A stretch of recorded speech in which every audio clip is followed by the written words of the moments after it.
Amém. Bom dia, graças e paz. Está tudo bem com você? Você está feliz de estar aqui essa manhã? Bem, vamos estar orando antes da gente começar. Pai, nós te damos graça, Senhor, por essa oportunidade, Senhor, de ouvirmos a Sua palavra, Senhor.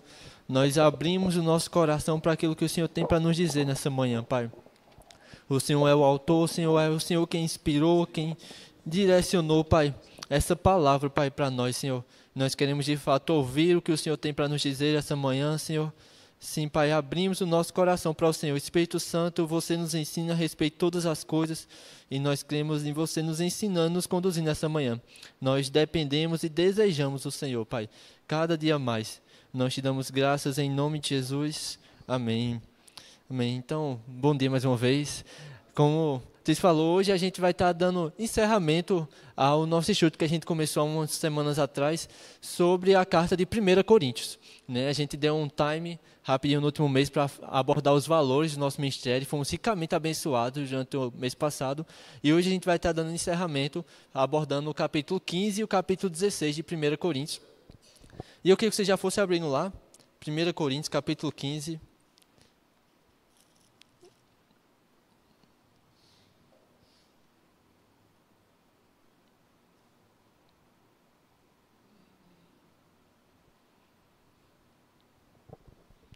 Antes da gente começar, eu queria só fazer um resumo rápido daquilo que a gente viu nas outras semanas. A gente viu um pouco do contexto da carta, a carta de Paulo aos Coríntios. Foi a carta de Paulo escrita para a igreja de Deus que residia na cidade de Corinto, que era uma das cidades bem movimentadas daquela época, uma das metrópoles daquela época. E por ser uma cidade grande, recebia todo tipo de gente. Você pega uma São Paulo da vida, tem todo tipo de gente, todo tipo de cultura.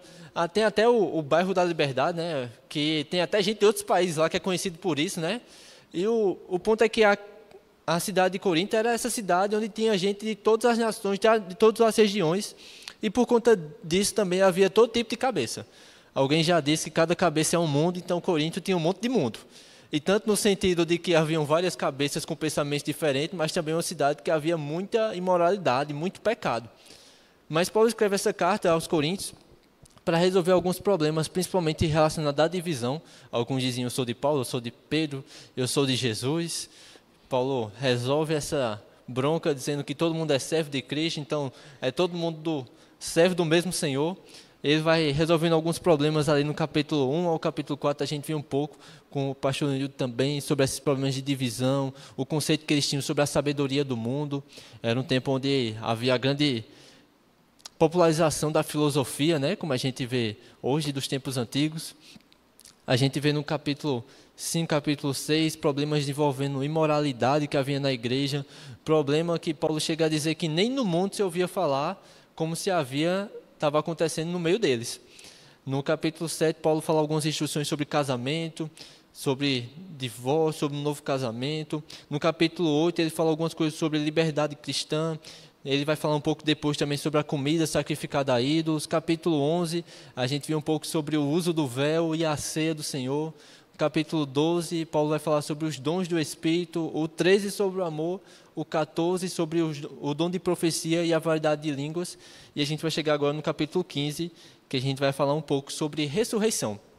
E eu queria dar esse panorama geral, só para você entender um pouco do que Paulo está construindo aqui. Paulo, em alguns momentos, ele está resolvendo problemas que ele foi informado que acontecia na igreja.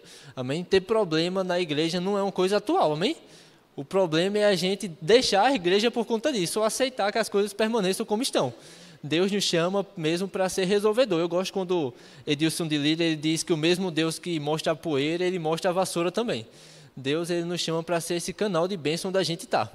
Às vezes, conversando com alguém, dizendo, rapaz, eu sou de tal igreja e eu estou na dúvida se vou ficar lá, porque eu sinto que as pessoas não têm um bom relacionamento uns com as outras. Eu sinto que as pessoas não acolhem tão bem as outras. Rapaz, que bênção que você está percebendo isso. Talvez Deus está querendo te levantar nesse lugar para ser esse canal que vai mudar isso. Você consegue me entender? Deus ele nos coloca no lugar com um objetivo, com um propósito mesmo. Às vezes a gente encontra um problema e a gente quer ir para um lugar mais confortável, né? Mas talvez Deus queira que a gente esteja em um lugar mais desconfortável mesmo, para que a gente seja uma bênção na vida das pessoas. Mas Paulo também resolve alguns problemas que os coríntios chamaram para ele, algumas dúvidas que eles tinham. E A gente não vai se prolongar nos outros capítulos, e aí fica a sugestão, você pode estar indo no canal do YouTube da nossa igreja e tem a playlist lá com todas as séries, os capítulos que foram estudados nos meses anteriores. Mas, enquanto eu estava vindo para cá, tem um livro que eu gosto muito. O nome do livro é Uma Vida em Chamas, de Rick Renner, e se eu puder indicar um livro para você ler, leia esse livro. Eu ainda não concluí, mas tem gente que tem livro preferido, né? Eu tenho um capítulo do livro preferido. Eu gostei tanto desse livro que eu tenho 2 capítulos que, para mim, são os melhores capítulos de livro que eu já li na minha vida até hoje, pelo menos, né? Um é o capítulo 2, que ele fala em chamas pela palavra, e o outro, eu não me lembro o número do capítulo, mas é em chama pelas almas. Fica a recomendação. Mas eu me lembrei desse capítulo, eu gosto muito dele, de reler esse mesmo capítulo. E eu fui atrás de algumas frases que me marcam muito nesse capítulo para incentivar você a se animar para essa manhã, porque essa manhã a gente vai ler a Bíblia, amém? A gente está estudando a carta de 1 Coríntios, então a gente vai ver o que é que Paulo escreveu para os Coríntios. A palavra, ela é suficiente para nós. E eu peguei algumas frases que ele diz aqui nesse livro. Ele diz que Martinho Lutero disse: a Bíblia está viva, ela fala comigo, ela tem pés, ela corre atrás de mim, ela tem mãos, ela me agarra. D.L. Moody disse: em nossas orações falamos com Deus. Em nosso estudo da Bíblia, Deus fala conosco. E é melhor deixar Deus falar mais do que nós. John Stott disse: precisamos permitir que a palavra de Deus nos confronte, perturbe nossa segurança, corroa nossa complacência e derrube nossos padrões de pensamento e comportamento. R.A. Torrey disse: 99 cristãos em cada 100 estão apenas brincando no que se refere ao estudo bíblico. Portanto, 99 cristãos em cada 100 são simplesmente fracos, quando poderiam ser gigantes. A. B. Simpson disse: a religião da Bíblia é totalmente sobrenatural. Ninguém pode ultrapassar, no sentido de ficar antigo, as Escrituras. O livro se amplia e se aprofunda com os nossos anos. Se eu pronunciar uma sílaba que não esteja justificada pelas Escrituras, não acredite em mim. A Bíblia é a única regra. Ande por ela e somente por ela, disse Charles Spurgeon. A Bíblia não é apenas um livro que um dia foi falado, mas um livro que agora está falando. Nada menos que a Bíblia inteira pode tornar o cristão inteiro. Se você é ignorante a respeito da palavra de Deus, você será ignorante a respeito da vontade de Deus, disse Billy Graham. E eu gosto muito dessa frase de Jim Elliot. Ele disse: por que você precisa de uma voz se você tem um versículo? E aí, depois dessa frase, a gente vai ler o versículo aqui. 1 Coríntios, capítulo 15, versículo 1, diz assim: irmãos, quero lembrar-lhes o evangelho que lhes preguei, o qual vocês receberam, e no qual estão firmes. Por meio deste evangelho vocês são salvos, desde que se apeguem firmemente à palavra que lhes preguei. Caso contrário, vocês têm crido em vão. Antes de a gente comentar sobre esse versículo, existe um material de estudo chamado Comentário Bíblico. Não sei se você já teve acesso a algum, inclusive nesses aplicativos em que o pessoal geralmente usa para pegar as palavras no grego, né? O My Bible, por exemplo, você clica 2 vezes na palavra e tem o significado, né? Hoje em dia você não precisa ter um monte de livro para poder ter o significado da palavra, né? Tem muito material na internet, online, mas ele também tem módulos de comentário. E comentário, ele vai pegando o versículo e comentando a respeito do versículo. Eu queria trazer esse ponto porque um comentário sobre uma passagem pode trazer luz para a gente. Amém? A gente entender melhor aquela passagem, alguma passagem traz dúvida para a gente. E me entenda, compreender a palavra é importante. Jesus disse que uma parte da semente caiu na beira do caminho. Ele disse que é aquele que não compreendeu a palavra. Veio o diabo e tomou aquela palavra do coração. Porque se a gente não compreender a palavra, não tem como a gente praticar. Você consegue me entender? A gente só vai praticar aquilo que a gente compreende. Mas eu queria trazer esse comentário sobre os comentários, porque ele não é suficiente. Se você só ler os comentários de alguém sobre a palavra, não é a mesma coisa de você ler a palavra. Você consegue me entender? Nesse estudo das cartas, a gente está lendo os versículos, entendendo o contexto, para poder aplicar algumas coisas na nossa vida. Mas, meu irmão, o Espírito Santo ele também sabe como aplicar essa palavra no seu coração. Então, a gente vai comentar aqui algumas coisas, mas fica aberto para aquilo que o Espírito Santo tem para trazer a você. Amém? Nossa forma de estudar a palavra mesmo é lendo a palavra, entendendo o que ela está dizendo, e a partir do que ela significa, aí sim aplicar na nossa vida. E eu creio que o Espírito Santo ele tem coisas para tratar conosco essa manhã. Eu gosto muito desse versículo 1, e 2, porque Paulo ele destaca, como vários outros momentos do Novo Testamento, a importância dos irmãos não esquecerem do evangelho que eles ouviram. Lá em Hebreus, no capítulo 2, o escritor diz assim: importa que nos apeguemos com mais firmeza às verdades ouvidas, para que em tempo algum nos desviemos delas.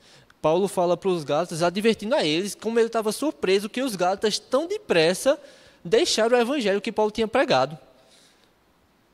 Em 2 Pedro, eu quero até ler esse versículo, 2 Pedro, no capítulo 1, no versículo 12. A gente vai voltar lá para 1 Coríntios. Mas ele diz assim, 2 Pedro 1,12 diz: por esta razão, sempre estarei pronto para trazer-vos lembrados acerca destas coisas, embora estejais certos da verdade já presente convosco e nela confirmados.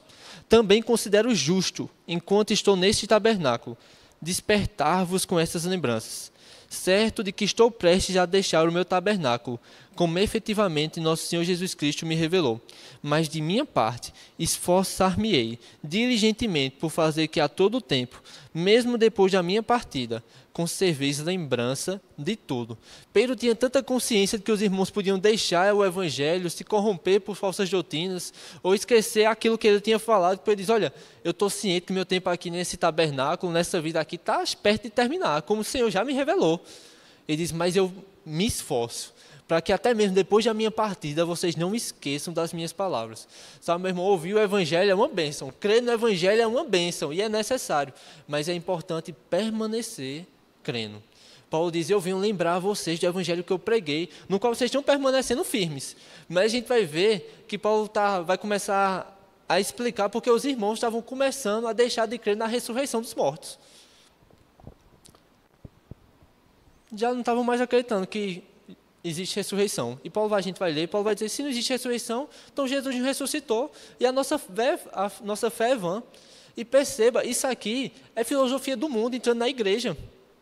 Porque naquele tempo as pessoas não acreditavam em ressurreição. Paulo ele vai em Atenas e ele vai pregar o evangelho. E Paulo está pregando o evangelho, todos estão ouvindo, lá em Atos, no capítulo 7. E aí Paulo diz que Cristo ressuscitou. Eu vou ler aqui essa passagem para você. Atos 17.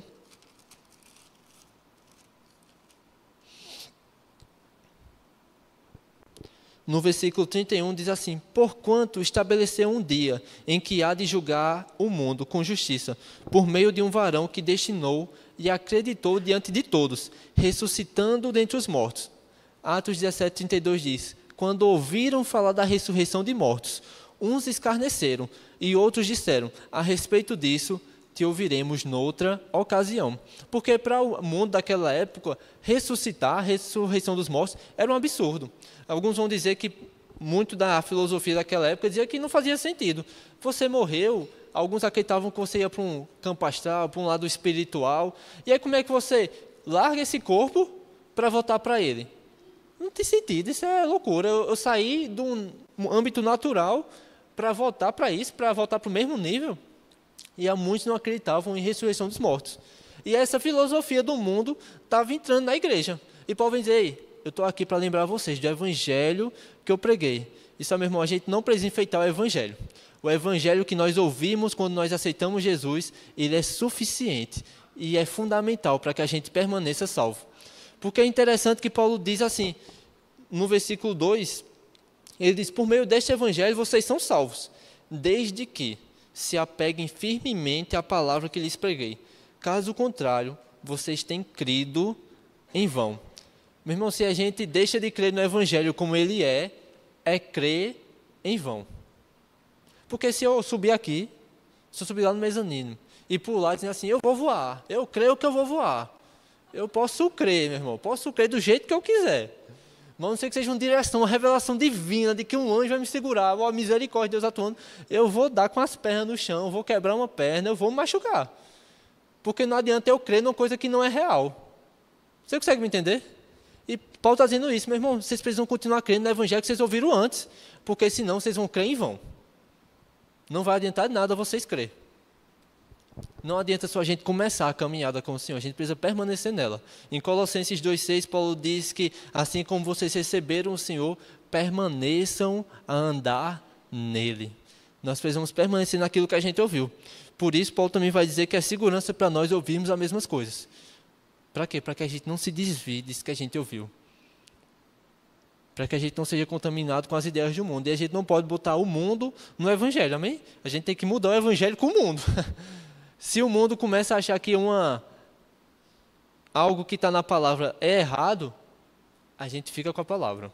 Mas para a sociedade do tempo não faz sentido. Então deixa de lado o que a sociedade diz e fica com a palavra. Era o que os coríntios estavam enfrentando naquela época. No versículo 3 ele diz assim: pois o que primeiramente lhes transmiti foi o que recebi, que Cristo morreu pelos nossos pecados, segundo as Escrituras. Foi sepultado e ressuscitou ao terceiro dia, segundo as Escrituras. Nós vemos aqui também o cuidado de Paulo de pregar as Escrituras, meu irmão.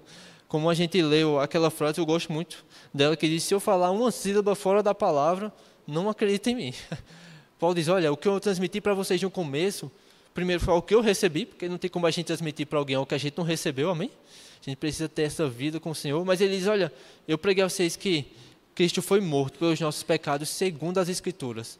Morreu segundo as Escrituras e ressuscitou segundo as Escrituras. Paulo estava falando da palavra. Ela é o nosso fundamento, ela é a nossa base para aquilo que a gente crê. No versículo 5 ele diz: e apareceu a Pedro, e depois aos 12. Depois disso apareceu a mais de 500 irmãos, de uma só vez, a maioria dos quais ainda vive, embora alguns já tenham adormecido. Depois apareceu a Tiago, e então a todos os apóstolos. É interessante aqui, na verdade, esse trecho, inclusive, é um dos versículos que a gente tem como maior base para a defesa da nossa fé. Sabe, existe um campo de estudo chamado apologética, que é a defesa da fé através de argumentos lógicos, através da ciência, da filosofia, que argumenta mesmo e mostra que... Eu gosto de um livro que diz... O nome do livro é Não Tenho Fé Suficiente para Ser Ateu. E ele vai mostrar como até a própria ciência, filosofia e história comprova que é necessário ter mais fé para achar que o universo veio do nada e que não existe Deus, do que para entender que existe um Deus criador. O livro é sensacional. Mas é interessante que essa passagem aqui é um fundamento, um argumento que o pessoal traz como muito forte, porque Paulo diz assim: olha, Cristo ressuscitou. E ele apareceu a Pedro, apareceu a mais uns 500 irmãos, os quais ainda estão vivos, a maioria. Alguns já dormem, mas muitos ainda estão vivos. Eu sei que hoje não tem como a gente ir atrás desses irmãos, mas naquela época eram uns 500 que estavam vivos. Se alguém dissesse: rapaz, eu acho que Paulo está mentindo, ele podia dizer: ei, é verdade que Paulo disse, tu estava lá? E tinha mais de 500 que dizia: sim, eu vi Jesus ressuscitado. Aí chegava para outro e dizia: ei, eu vi Jesus ressuscitado. Paulo está dizendo: meus irmãos, primeiro que eu preguei o Evangelho, segundo as Escrituras já falavam que Jesus ia ressuscitar. Segundo, tem um monte de gente que ainda está vivo aí, que atestifica, que viu Jesus ressuscitado. No versículo 8, Paulo diz: depois destes apareceu também a mim, como a um que nasceu fora do tempo, pois sou o menor dos apóstolos, e nem sequer mereço ser chamado apóstolo, porque persegui a igreja de Deus. Mas pela graça de Deus, eu sou o que sou, e a sua graça para comigo não foi em vão. Antes trabalhei mais do que todos eles, contudo não eu, mas a graça de Deus comigo. Eu amo esses versículos. Esse versículo aqui dá para a gente passar várias manhãs só comentando sobre ele. Mas é interessante que Paulo ele diz: até Jesus apareceu a mim também, como que fora do tempo, porque Paulo não andou com Jesus, porque Paulo naquele tempo ainda não fazia parte dos discípulos, né? Paulo perseguiu a igreja, e ele chega a dizer: eu nem mereço ser chamado apóstolo. Paulo sabia que naturalmente ele não deveria estar onde ele estava, mas ele entendia: pela graça de Deus, hoje eu sou o que sou. E sabe, meu irmão, talvez Deus te chame para fazer algo que naturalmente você diga: rapaz, eu nem mereço fazer isso. Paulo diz: eu dou graças a Deus que me considerou digno, designando-me para o ministério. Talvez Deus lhe confiou uma missão, um chamado, um propósito, e talvez até mesmo a salvação. Tem pessoas que dizem: rapaz, esse negócio de evangelho não é para mim. Eu não tenho nem jeito de crente. Paulo nem só não tinha jeito de crente, como perseguiu os crentes. Mas pela graça de Deus, hoje eu sou o que sou. E eu gosto que ele continua dizendo, e essa graça não se tornou inútil, não se tornou vã. Porque não bastava só ter a graça de Deus, amém? Porque a Bíblia diz que a graça de Deus se manifestou salvadora a todos os homens. A graça está disponível a todos os homens. Mas é necessário fazer com que essa graça não se torne vã para você. É necessário acolher essa graça e seguir segundo essa graça. Paulo diz, eu tenho trabalhado mais do que todos eles. A gente diz, naturalmente, eu não merecia estar onde eu estou. Mas a graça de Deus, ela me transformou, me colocou onde eu estou. Mas sabe o que eu tenho feito? Eu tenho trabalhado com essa graça. Ao ponto de dizer no final, todavia nem eu. Mas é a graça de Deus comigo. Nem é só a gente, nem é só a graça de Deus operando, meu irmão. É a gente trabalhando, cooperando com a graça de Deus sobre a nossa vida. E a boa notícia é que a graça de Deus opera mais do que eu e você, amém? O nosso trabalho é mais simples. A graça de Deus sobre nossa vida é que faz de fato o espetacular acontecer.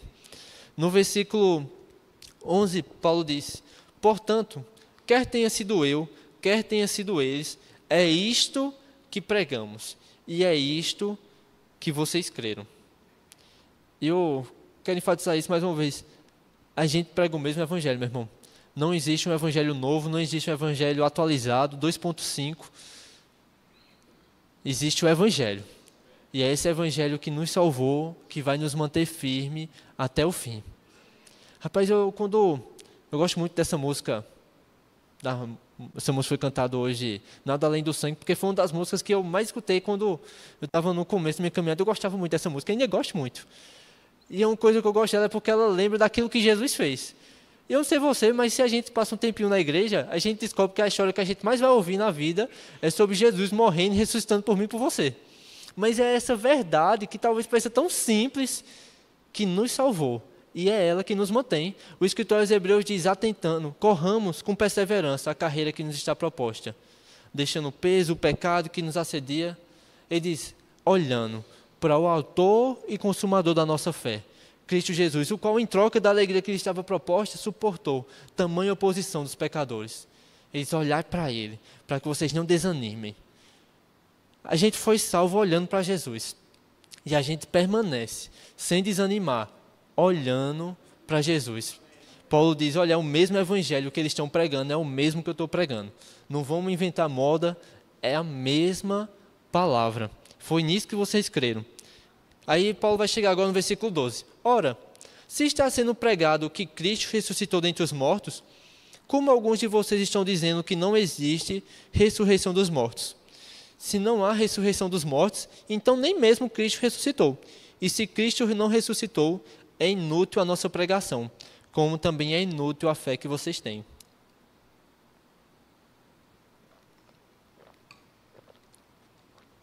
Perceba que aqui, Paulo nem está falando com pessoas que não se consideravam mais da igreja.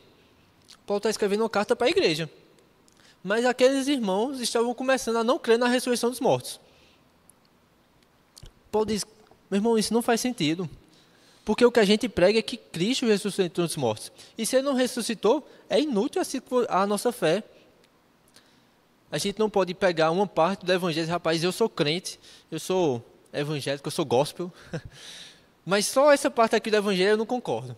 Não, essa parte de assim, Jesus ressuscitou é demais, né? Não, que Jesus era o Filho de Deus, aí também vamos forçar a barra, né? Se a gente tirar um pouquinho da base, já não é mais evangelho. E é inútil a fé. Você consegue entender? Pode dizer, olha, se Cristo ressuscitou, então vocês estão crendo em nada. É inútil. No versículo, e é interessante só um pensar que em Hebreus, o escritor aos Hebreus vai falar que os princípios fundamentais da nossa fé, e vai falar que é fé em Deus, arrependimento de obras mortas, a imposição de mãos, ensino de batismos, ressurreição dos mortos e juízo eterno. Isso é base. Isso é o que todos nós, como cristãos, devemos entender e devemos ter claro na nossa mente, no nosso coração. E um deles é esse, ressurreição dos mortos.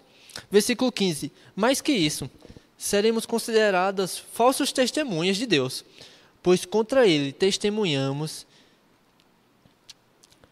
que ressuscitou a Cristo dentre os mortos. Mas de fato, mas se de fato os mortos não ressuscitam, ele também não ressuscitou a Cristo. Pois se os mortos não ressuscitam, nem mesmo Cristo ressuscitou. E olha que Paulo está agora levando para o extremo. Tá dizendo, se vocês estão dizendo que morto não ressuscita, e a gente tem dito que Jesus ressuscitou, então a gente está testemunhando contra Deus. E isso me traz à memória quando Gamaliel dá o seu conselho, né? Se isso for de Deus, ninguém vai poder parar. Mas sabe, Deus ressuscitou de fato Cristo entre os mortos. E é isso que Paulo vai dizer nos versículos seguintes, mas vamos continuar lendo. No versículo 17 diz: e se Cristo não ressuscitou, inútil é a fé que vocês têm, e ainda estão em seus pecados. Neste caso, também os que dormiram em Cristo estão perdidos. Aqueles que morreram por Cristo, perderam sua vida. Viveram para Cristo e não vão ressuscitar. Era melhor ter feito outra coisa da vida. Estão perdidos, desperdiçaram o seu tempo. Versículo 19. Se é somente para esta vida que temos esperança em Cristo, dentre todos os homens, somos os mais dignos de compaixão. Ou algumas versões, somos os mais miseráveis de todos os homens. E aqui é outro versículo que dá para a gente passar manhãs comentando e refletindo sobre ele. Mas Paulo está dizendo, meu irmão, não tem sentido você dizer que crê em Cristo e não crê em ressurreição dos mortos. Como eu creio também que não faz sentido você dizer que crê em Cristo e não ter expectativa na sua vida após a vida aqui. Você consegue me entender? Jesus disse que nós não deveríamos ajuntar tesouros nessa terra, mas acumular tesouros no céu, onde a traça e a ferrugem não corroem, onde o ladrão não rouba. A nossa vida aqui vai passar. A gente vai ressuscitar e a gente vai se encontrar com Ele. A gente vai prestar conta das nossas vidas. E mais, a gente vai receber galardão pelas suas renúncias aqui nessa terra. Sem querer dar spoiler do final do capítulo, mas Paulo vai dizer qual a conclusão de entender que Cristo ressuscitou e que existe ressurreição. A conclusão é: sejamos firmes e inabaláveis, sempre abundantes na obra do Senhor. Paulo está dizendo, porque se não ressuscitou, os que morreram não perderam seu tempo. Ele continua dizendo no versículo 20: mas de fato, Cristo ressuscitou dentre os mortos, sendo as primícias dentre aqueles que dormiram. Visto que a morte veio por meio de um só homem, também a ressurreição dos mortos veio por meio de um só homem. Pois da mesma forma que em Adão todos morreram, em Cristo todos serão vivificados. Mas cada um por sua vez. Cristo o primeiro, depois, quando ele vier, os que lhe pertencem. Paulo aqui vai começar a falar um pouco mais sobre a ressurreição. A gente vai ver que ele vai enfatizar um pouco mais o absurdo dos coríntios, aqui um pouquinho mais na frente. Mas é interessante que Paulo vai fazer esse comparativo. Adão, por meio de Adão, todos nós pecamos, todos nós morremos. Mas por meio de Cristo, todos nós também iremos ressuscitar. Ele foi o primeiro. Mas eu e você seremos os próximos, amém? Ou, como a gente vai ver mais à frente, talvez nem sejamos os próximos a ressuscitar. Talvez alguém venha na fila antes da gente. Amém? Mas a gente vai entender isso já, amém? Fica comigo que vai dar certo, amém? Versículo 24, Paulo diz assim: então virá o fim, quando ele entregar o reino a Deus o Pai, depois de ter destruído todo domínio, autoridade e poder. Pois é necessário que ele reine, até que todos os seus inimigos sejam postos debaixo de seus pés. E aqui Paulo está falando mesmo do reinado de Cristo.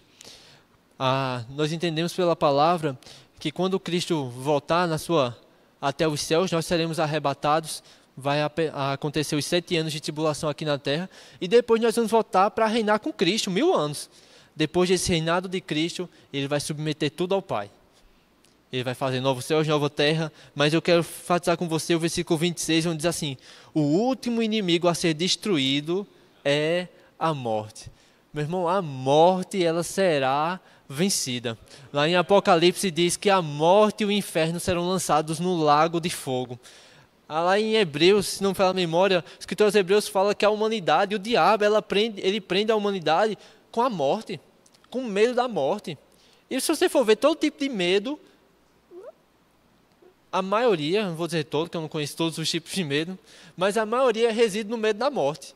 Medo de altura é porque não gosta de ver coisa alta, não é porque a gente pensa, rapaz, se eu cair daqui, acabou para mim. O medo da morte. Mas Cristo venceu a morte. Lá em Atos 2 diz que não era possível que a morte conseguisse o reter. Foi solto os grilhões da morte. No versículo 27 ele diz: porque ele tudo sujeitou debaixo de seus pés. Ora, quando se diz que tudo lhe foi sujeito, fica claro que isso não inclui o próprio Deus, que tudo submeteu a Cristo. Quando, porém, tudo lhe estiver sujeito, então o próprio Filho se sujeitará àquele que todas as coisas lhe sujeitou, a fim de que Deus seja tudo em todos. Versículo 29. Se não há ressurreição, que farão aqueles que se batizam pelos mortos? Se absolutamente os mortos não ressuscitam, por que se batizam por eles? Misericórdia. Paulo aqui não está falando que a gente deveria se batizar pelos mortos, amém? O que Paulo está falando é porque existia naquela época dos coríntios a prática de se batizar pelos mortos. E Paulo está dizendo, olha, essa prática que vocês estão fazendo é errada, e vocês fazem isso de errado, crendo que os mortos vão ressuscitar. Para que vocês se batizam pelos mortos, se nem morto vai ressuscitar? Paulo não está respaldando a prática de se batizar pelos mortos. Ele está dizendo só que é absurdo você dizer que não existe ressurreição dos mortos, e você mesmo tem uma prática absurda dessa de se batizar pelo morto. Então, para que você se batiza pelo morto? Paulo está simplesmente mostrando aos coríntios o absurdo das práticas erradas deles, amém? Mas a gente não se batiza por morto. A Bíblia diz que depois da morte segue-se o juízo. Meu irmão, depois que morreu, é tchau, espero que seja bênção, amém? Mas se não, vai ser tchau e juízo mesmo. A Bíblia fala sobre a ressurreição para a vida, mas também fala sobre a ressurreição para juízo. Meu irmão, eu e você vamos ressuscitar. E vamos receber um corpo incorruptível, que não se destrói, que não tem mais doença, não tem mais choro, não tem mais... Meu irmão, a Bíblia fala que Jesus já transportava de um canto para o outro, passava a parede. Jesus comeu depois de ressuscitar. Olha, você vai comer depois de ressuscitar, glória a Deus.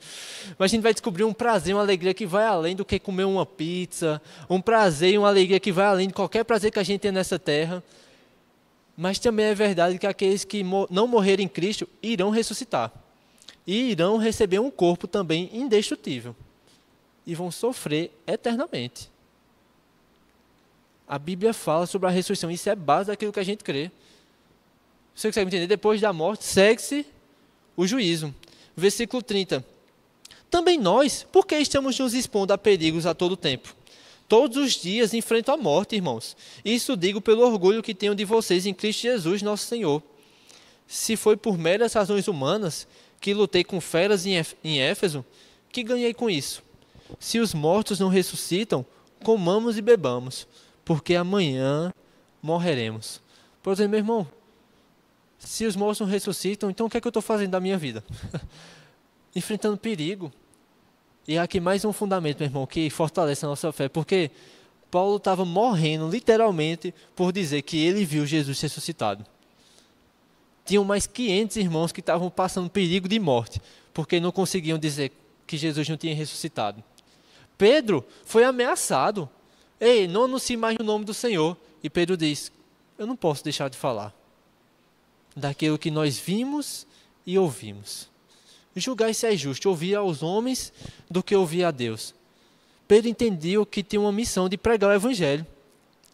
Mas se Pedro dissesse, rapaz, esse homem falou para a gente 3 anos, desapareceu, eu vou lá pregar o quê? Você testemunha do quê? Nós somos testemunhas de que Jesus ressuscitou. E Pedro está dizendo, olha, eu posso ser ameaçado, eu posso ser morto. Paulo está dizendo, eu estou me expondo a perigo todos os dias. Mas porque havia uma esperança. É que mesmo que fosse morto, morrer era lucro. Que era estar com Cristo. Que é incomparavelmente melhor. Eu tenho meditado muito em Romanos 8 nos últimos dias e eu amo quando Paulo diz assim, olha, o que é que vai nos separar do amor de Cristo? Vai ser a fome, a tribulação, perseguição, perigo, nudez, espada. E, meu irmão, era muita coisa para fazer separar de Cristo, amém? Às vezes as pessoas algo o Evangelho por tanta coisinha, né? Paulo diz, olha, o que é que vai me afastar? Vai ser espada? Vai ser a morte? Ele diz, sobre todas essas coisas nós somos mais do que vencedores, porque não vai ser nem a vida, nem a morte, nem os anjos, nem os principados, nem as coisas do presente, nem o do porvir. Paulo sabia que mesmo que ele morresse, ele ia estar com Cristo. E por conta disso ele teria vencido. Você consegue me entender? Ele diz, por isso eu me exponho a esse perigo. Versículo 33, não se deixe enganar, as más companhias corrompem os bons costumes. Por exemplo, essa filosofia, essa influência que vocês estão tendo do mundo, estão corrompendo os bons costumes de vocês. Todos nós somos influenciáveis, amém? A gente deve ser influenciador onde a gente chega, mas todos nós somos pessoas influenciáveis. A questão é sobre qual influência nós nos colocamos. Eu posso me submeter à influência do mundo. Eu posso me submeter à influência da palavra. Paulo está dizendo, não se engane, as más companhias, as más conversações corrompem os bons costumes. Versículo 34. Como justos, recuperem o bom senso e parem de pecar, pois alguns há que não têm conhecimento de Deus. Digo isto para a vergonha de vocês. Paulo está dizendo, vocês que já deveriam ser maduros, vocês estão pecando e contaminando aqueles que ainda nem conhecem a Deus direito. Voltem à consciência de vocês. Isso é vergonha para vocês. Tanto tempo de evangelho, tem já pregado o evangelho para vocês, e pecando, corrompendo os bons costumes. Versículo 35. Mas alguém pode perguntar, como ressuscitarão os mortos? Com que espécie de corpo virão? Insensato. O que você semeia não nasce a não ser que morra. Quando você semeia, não semeia o corpo que virá a ser, mas apenas uma simples semente, como de trigo ou de alguma outra coisa. Mas Deus lhe dá um corpo, como determinou, e a cada espécie de semente dá o seu corpo apropriado. Nem toda carne é a mesma. Os homens têm uma espécie de carne, os animais têm outra, as aves outra e os peixes outra. Há corpos celestes e há também corpos terrestres. Mas o esplendor dos corpos celestes é um, e dos corpos terrestres é outro. Um é o esplendor do sol, outro da lua e outro das estrelas. E as estrelas diferem em esplendor umas das outras. Um dos problemas que o pessoal daquela época tinha com relação a aceitar a ressurreição dos mortos é porque pensava que a gente ia ressuscitar no mesmo corpo que a gente está agora. E dizia, rapaz, que coisa sem sentido. A gente morre para sair desse corpo, para voltar para esse mesmo estado. Paulo diz, não, vocês não estão entendendo. Insensato. Eu semeio um grão, mas eu não colho um grão. Eu colho um fruto. Eu colho algo diferente. Ou seja, a gente vai semear esse corpo aqui. Mas aquilo que a gente vai receber é diferente. Porque um é a nossa carne, outro é a carne do bicho. Ele diz, um é o seu corpo aqui terreno. O outro vai ser o seu corpo celestial. Uma é a glória do que você vê hoje. Outra é a glória daquilo que você vai ter quando você ressuscitar. No versículo 42 ele diz, assim será com a ressurreição dos mortos. O corpo que é semeado é perecível e ressuscita imperecível. O seu corpo hoje se desfaz, mas o que você vai receber quando ressuscitar, ele não vai se desfazer. É semeado em desonra e ressuscita em glória. É semeado em fraqueza e ressuscita em poder.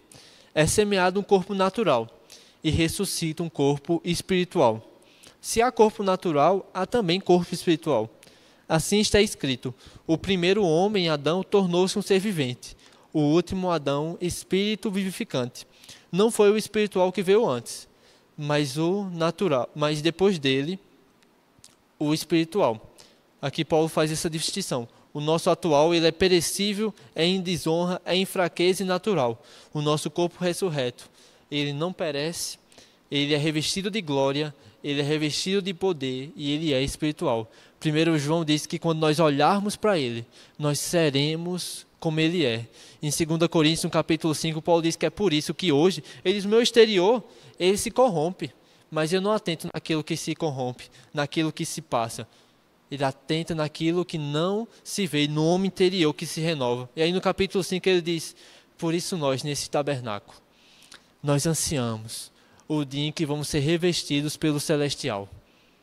Ele está dizendo, hoje eu estou nesse corpo, nessa casinha, mas um dia eu vou ser revestido da minha habitação celestial, onde não vai ser mais tentado, meu irmão, não vai existir mais pecado, essa luta contra o pecado que você tem, acabou.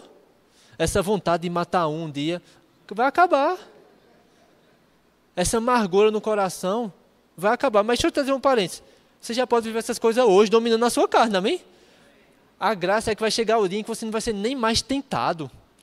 Porque em 1 João também diz que o mundo passa, assim como a sua concupiscência, o seu desejo também passa. Versículo 47. O primeiro homem era do pó da terra, o segundo homem do céu. Os que são da terra são semelhantes ao homem terreno, os que são do céu, ao homem celestial. Assim como tivemos a imagem do homem terreno, teremos também a imagem do homem celestial. Quem é o homem celestial? É Jesus, meu irmão. Nós vamos ter a imagem dele. Irmãos, eu lhes declaro que carne e sangue não podem herdar o reino de Deus. Nem o que é perecível pode herdar o imperecível. Essa carne aqui não vai herdar o reino dos céus. Você não vai estar lá habitando com Cristo nessa carne aqui, não. Você vai estar com o corpo revestido de glória, assim como o de Cristo. Versículo 48. Eis que eu lhes digo o mistério. Eita glória. Diz assim: nem todos dormiremos, mas todos seremos transformados. Em um momento, num abrir e fechar de olhos, ao som da última trombeta, pois a trombeta soará. Os mortos ressuscitarão incorruptíveis, e nós seremos transformados. Pois é necessário que o que é corruptível se revista de incorruptibilidade, e aquilo que é mortal se revista de imortalidade. Paulo dizendo: ei, meu irmão, eu ainda digo um mistério. Nem todos nós vamos dormir. Nem todos nós vamos morrer.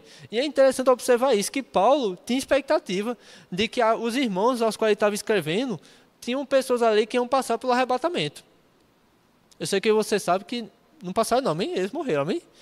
Já passou muito tempo. Mas, irmão, nós precisamos ter essa consciência. Que talvez nós aqui não dormiremos. Talvez nós aqui não morreremos. Seremos transformados. Infelizmente, nós não iremos ressuscitar dentre os mortos, meu irmão. Mas, felizmente, nós seremos transformados. Você não vai precisar morrer, não. Seu corpo, como está aí, vai ser transformado num piscar de olhos. Nós vamos nos encontrar com o Senhor nos ares. No soar da última trombeta. Aqui não é a sétima trombeta do Apocalipse, não, amém? Que quando soar a trombeta, a gente não vai estar aqui mais, não. Paulo está dizendo que vai ser no momento certo. Ao soar da trombeta, no momento predeterminado por Deus. Nós vivos seremos transformados.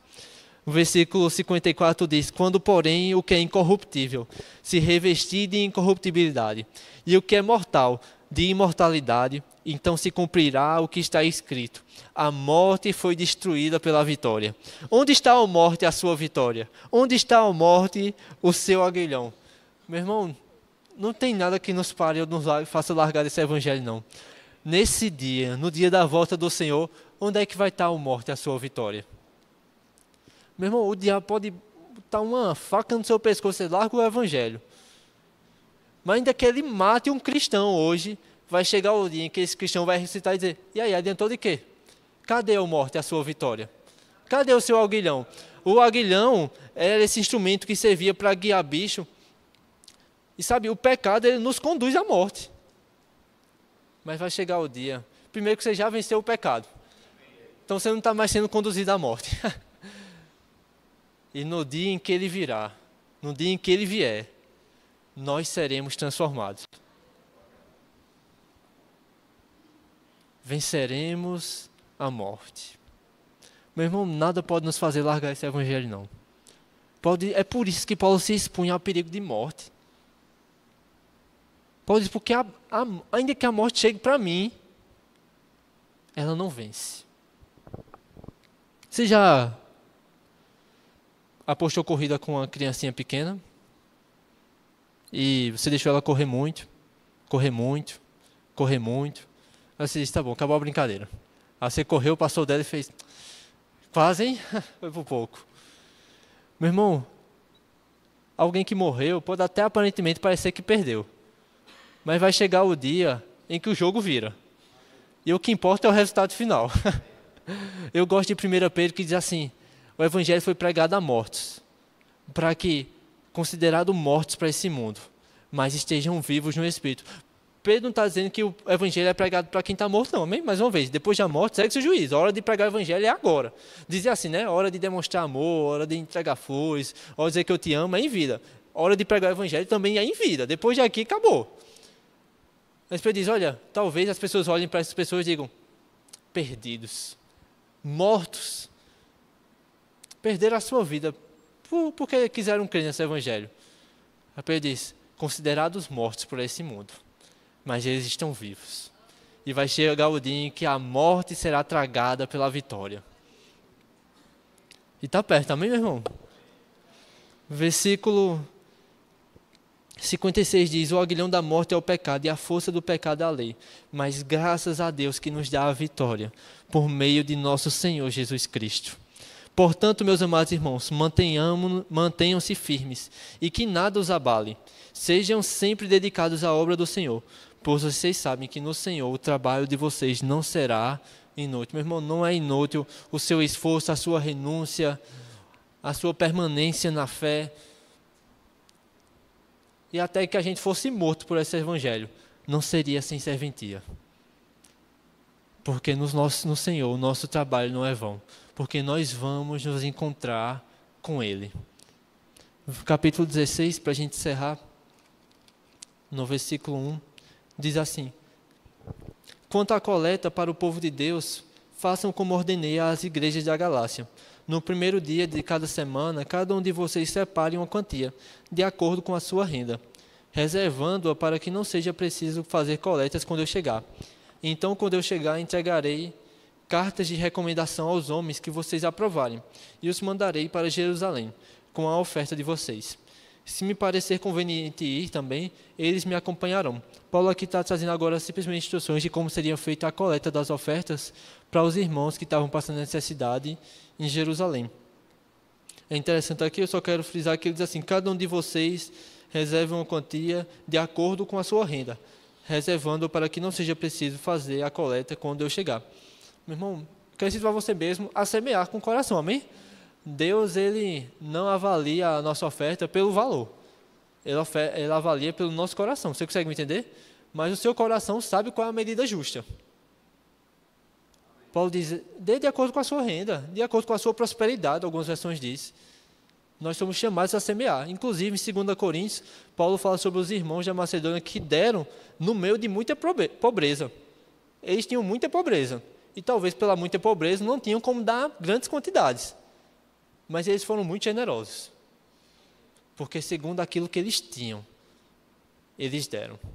O versículo 5 diz: depois de passar pela Macedônia, irei visitá-los, já que passarei por lá.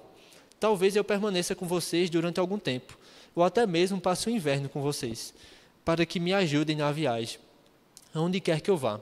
Desta vez não quero apenas vê-los e fazer a visita de passagem. Espero ficar algum tempo com vocês, se o Senhor permitir. Mas permanecerei em Éfeso até o Pentecostes, porque se abriu a mim uma porta ampla e promissora, e há muitos adversários. Olha, o fato de haver adversários não quer dizer que havia uma porta boa para Paulo permanecer, amém? Não é porque existem desafios na vontade do Senhor que você está fora da vontade do Senhor. Me entenda, fazer a vontade do Senhor e ter paz é diferente de não ter desafio. Paulo estava pregando o evangelho sendo perseguido, meu irmão. E eu não acredito que Paulo estava perturbado, não. Paulo diz que as preocupações que haviam com ele eram as preocupações que haviam com relação às igrejas, com relação à obra que ele estava fazendo. Mas é possível você, no meio de tribulação, ter paz, tendo por motivo de alegria o passar por tribulações. A gente tem alegria em todo o processo, amém? Antes da tribulação, no meio da tribulação, depois da tribulação. Paulo diz: uma porta ampla se me abriu, e há muitos adversários. Versículo 10, se Timóteo for, tomem providência para que ele não tenha nada que temer, enquanto estiver com vocês, pois ele trabalha na obra do Senhor, assim como eu. Portanto, ninguém o despreze, ajudem-no a prosseguir a viagem em paz, para que ele possa voltar a mim. E eu estou esperando juntamente com os irmãos. Quanto ao irmão Apolo, insisti que fosse visitar vocês, juntamente com os irmãos. Ele não quis ir de modo nenhum, mas irá quando tiver boa oportunidade. Estejam vigilantes, mantenham-se firmes na fé, sejam homens de coragem, sejam fortes, façam tudo com amor. Vocês sabem que os da casa de Estefanas foram os primeiros de fruto da Acaia, e que eles têm se dedicado ao serviço dos santos. Recomendo-lhes, irmãos, que se submetam a pessoas como eles, a todos os que cooperam e trabalham conosco. Alegrei-me com a vinda de Estefanas, Fortunato e Acaio, porque eles supriram o que estava faltando da parte de vocês. Eles trouxeram alívio ao meu espírito, e ao de vocês também. Valorizem homens como este. Paulo aqui cita duas qualidades que me chamam a atenção. Uma, eram pessoas que cooperavam com Paulo, que cooperavam com o Evangelho. E outra é que ele diz: eles trouxeram alívio ao meu espírito e ao de vocês também. Não sei você, mas eu quero ser essa pessoa, amém? Que vai trazer alívio ao espírito das pessoas. Paulo diz: valorizem essas pessoas. Versículo 19: as igrejas da província da Ásia enviam-lhes saudações. Áquila e Priscila os saúdam afetuosamente no Senhor. e também a igreja se reúne na casa deles. Todos os irmãos daqui lhes enviam saudações. Saúdam-se uns aos outros com um beijo santo. Eu, Paulo, escrevi esta saudação de próprio punho. Se alguém não ama o Senhor, seja amaldiçoado. Vem, Senhor, Maranata. Meu irmão, eu acho interessante que Paulo não diz assim, se alguém não ama o Senhor, que ame mais, meu irmão. Ame o Senhor. Eu disse, se alguém não ama o Senhor, que seja amaldiçoado. Importante destacar que amar o Senhor não é apenas um sentimento, amém? Jesus disse, se alguém me ama, esse guarda os meus mandamentos. Prova de amor ao Senhor é guardar os seus mandamentos. Sem dúvida, meu irmão, eu creio que a nossa fé ao Senhor, nosso amor ao Senhor, faz a gente se emocionar no momento de adoração, se alegrar com a palavra, mas isso, sem a prática da palavra, não é amor ao Senhor. Mas a prática do amor ao Senhor, eu até conversando com uma pessoa esses dias, e às vezes eu conversando com uma pessoa, eu estou dizendo, rapaz, faz tempo que eu não sinto a presença de Deus, não sinto aquela emoção. Eu disse, rapaz, amor ao Senhor é você continuar adorando, mesmo sem sentir nada. A gente fala de uma mãe que cuida de um filho, e eu acredito que temos muitas mães aqui, eu acredito que quando o seu filho acordava 2 horas da manhã, 3 horas da manhã, chorando, você tinha que ir lá, cuidar dele, limpar a fralda, você dizia, rapaz, eu não sei, eu posso estar enganado, aí você me corrige também, né? Mas eu acredito que você não olhava e dizia assim, que alegria, 2 horas da manhã, oh meu filho amado, em quem eu me comprazo? Tirarei essa fralda e irei limpá-lo com alegria. Não, a gente parabeniza as mães porque faz no meio de angústia, no meio de sofrimento às vezes, no meio do desconforto. O nosso amor pelo Senhor é do mesmo jeito, a gente não só faz quando tem vontade não. A gente não vem para a igreja só quando a gente está bem não. Pelo contrário, quando a gente não está bem, a gente diz, Senhor, porque eu amo o Senhor, eu vou cultuar o Senhor. Quando uma situação está desconfortável, a gente continua servindo ao Senhor, porque a gente ama o Senhor. Mas deixa eu dar uma boa notícia. Quando você toma essa decisão, chega uma hora que você faz, rapaz, como é bom. Que tempo bom. Você consegue me entender? Versículo 23, a graça do Senhor Jesus esteja com vocês. Recebam o amor que tenham por todos vocês em Cristo Jesus. Amém. Se você acompanhou essa série todinha com a gente, quero lhe dar uma boa notícia. Você leu um livro da Bíblia esse ano, amém? Você leu 1 Coríntios todinha. Se você não leu, você pode estar acompanhando lá no YouTube. Mas eu quero incentivar você. Como eu disse, a gente trouxe um pouco do contexto, porque a partir do contexto a gente consegue aplicar a palavra de forma correta na nossa vida. E entender por que aquilo foi escrito daquele jeito. Mas eu sei que o Espírito Santo trouxe muito mais coisa do que nem foi falado aqui. Porque a palavra ela é viva. Eu gosto muito dessa frase de Martin Lutero, quando ele diz, a palavra está viva. Ela fala comigo. Ela tem pés. É como se ela corresse atrás de mim. É como se ela tivesse mãos. Parece que ela me agarra. A palavra de Deus ela é viva. Eu quero ensinar você a levar esse estudo mesmo para a sua vida. Reler mesmo. Pega outro livro agora da Bíblia e vai ler. Seja um livro menor. Mas o estudo da palavra é Deus falando com a gente. E Deus sabe o que você precisa, meu irmão. Eu não sei. No momento de ministração, eu vou encerrar com isso, Deus inspira, de fato, e eu creio que o dom de profecia atua de forma muito simples, às vezes, no meio da ministração, que a gente nem percebe. Quantas vezes a gente já esteve no culto e a gente faz, rapaz, parece que o pregador estava na minha casa, sabia o que eu estava fazendo, sabia o que é que eu ia passar. Ou uma semana depois faz, rapaz, aquela palavra que eu ouvi no domingo, como é que pode? Era justamente o que eu ia precisar dias depois. Eu creio que isso é o dom de profecia, falar inspirado por Deus, atuando naquele momento também. Mas é certo também que Deus sabe como falar com você individualmente também. Uma coisa não anula a outra. O estudo da palavra, ouvir a palavra. Se não for lendo, que seja ouvindo. Né? Eu sei que tem gente que não tem a prática, eu não sabe ler mesmo. Ouvir o áudio da palavra. O que importa é que a gente precisa estar se enchendo da palavra. Já não, eu não consigo ouvir e prestar atenção não, tem que ler mesmo. Porque a gente não pode ficar sem a palavra. Ela é alimento para nós. Eu gosto muito daquela canção, e eu termino de fato com isso, mas que ela diz, esse é meu respirar, a tua presença em mim. Aí diz, esse é o meu pão. Esse é o meu pão, né? Tua vontade feita em mim. Mas a versão em inglês, eu gosto que ela diz que esse é o meu pão diário. Esse é o meu pão diário. O quê? Tua palavra falada para mim. Esse é o meu pão diário. é essa palavra, a palavra de Deus. Amém? Eu queria orar com você. Pai, nós te damos graças, Senhor, por esses dias, Senhor, por tudo que o Senhor trouxe ao nosso coração, Senhor. Eu creio, Senhor, que o Senhor sabe o que cada um de nós precisamos ouvir e o que o Teu próprio Espírito, Senhor, o mestre dos mestres, aquele que nos guia a toda a verdade, sim, aquele que nos revela aquilo que Jesus disse que nem os discípulos podiam suportar naquele tempo. O Teu Espírito, Ele esteve nos ensinando durante esses dias, Senhor, e continuará a nos ensinar. Eu oro para que a Tua palavra permaneça viva no nosso coração, Senhor, que não larguemos os fundamentos da nossa fé, Senhor, que possamos perseverar no Evangelho que nós ouvimos, Senhor. Sim, Pai, perseverar, Pai, que possamos ser firmes e abundantes, Senhor, inabaláveis, Senhor, sempre abundantes na Sua obra, Senhor. Conscientes, Senhor, conscientes de que no Senhor o nosso serviço não é vão, Pai. Nós não perdemos tempo com o Senhor, Pai. Nós estamos dedicando mesmo a nossa vida com alegria, Senhor, por amor ao Senhor. Nós te damos graça, Senhor, em nome de Jesus, Pai, em nome de Jesus. Amém. Amém. Patrício.